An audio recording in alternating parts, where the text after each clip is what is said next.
Hello everyone, this is your Peps. কেমন আছেন আপনারা সবাই? সো দেখতেই পাচ্ছেন আমি রেডি হয়ে গেছি, কজ আজকে যাব একজন দিদার বাড়িতে।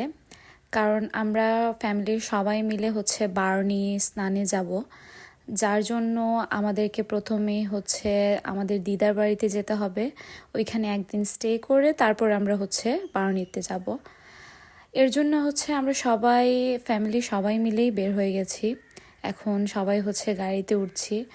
বারুণীতে যাওয়ার জন্য সিলেট থেকে ডাইরেক্ট লাইনও আছে গাড়ির, তবে এমনিতে গাড়ি নিয়ে যাওয়া হলে অনেকটা ভিড় থাকে, যার কারণে মাঝ রাস্তায় গাড়ি রেখে তারপর হেঁটে আরও অনেকটা মাইল যেতে হয়, যার জন্য আমরা গাড়ি নিয়ে যাচ্ছি না। আমরা আগে দিদার বাড়িতে যাব, ওইখান থেকে তারপর নৌকা দিয়ে বারুণীতে যাব। কারণ দিদাদের বাড়ি তাহিরপুর থানায় পড়ে, যার কারণে ওইখান থেকে অনেকটা কাছাকাছি বারণী, তার জন্য আমরা ওইখানেই ফার্স্টে যাচ্ছি। আমরা সব ভাই বোনেরা মিলে একসাথে যাচ্ছি, যার কারণে অনেক বেশি ভালো লাগছে। এটা আমার ফার্স্ট টাইম বারণীতে যাওয়া, কারণ এর আগে মা বাবা আঙ্কেল সবাই যাওয়া হয়েছে, তবে আমি পিসি পিয়াস ওরা কেউ যায়নি। সো এটা আমাদের ফার্স্ট টাইম একসাথে যাওয়া। সো খুব বেশি এক্সাইটেড। আজকে দিনটা কেমন জানি একটা মেঘলা ছিল, বাট তারপরও রোদ উঠেছে।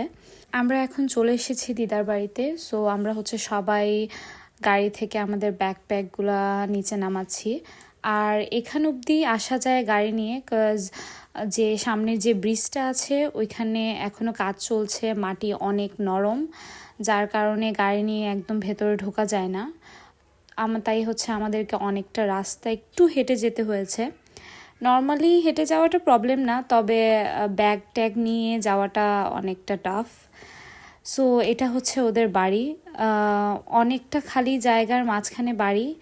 আর এখানে আসলে তেমন কেউ ওরা থাকেন না, শুধু দিদাই থাকেন।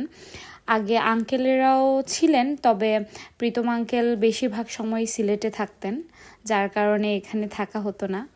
একটু সময় রেস্ট নিয়ে আমরা সবাই মিলে বের হয়ে গেছি ঘুরতে। ঘোরা মানে ওদের বাড়ির পাশে নদী। সো ওইখানে আঙ্কেল ওদের পুরনো বাড়ি ছিল, এখন আর নেই। সো আমরা সবাই মিলে জায়গাটা দেখতে চলে গেছিলাম। ফার্স্ট টাইম ওদের বাড়িতে আমার আসা, তাই অনেকটা ভালো লাগছিল। ঘোরা টোরা শেষ করে এখন আমরা যাচ্ছি একটা বিয়ে বাড়িতে খেতে।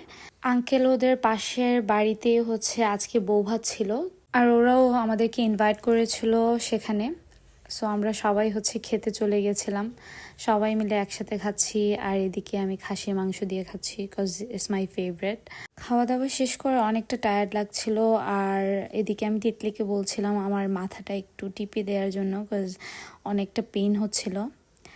তারপর রাতের দিকে ওরা আমাদেরকে বলে যাওয়ার জন্য ওদের বাড়িতে, মানে বিয়ে বাড়িতে ওরা সবাই ধামাইল দিচ্ছিল। আর এদিকে আমাদেরকে চা সার্ভ করা হয়েছে, আমরা সবাই মিলে চা এনজয় করছি, আর সাথে ওদের ধামাইলো। সো আজকে এই অবধি।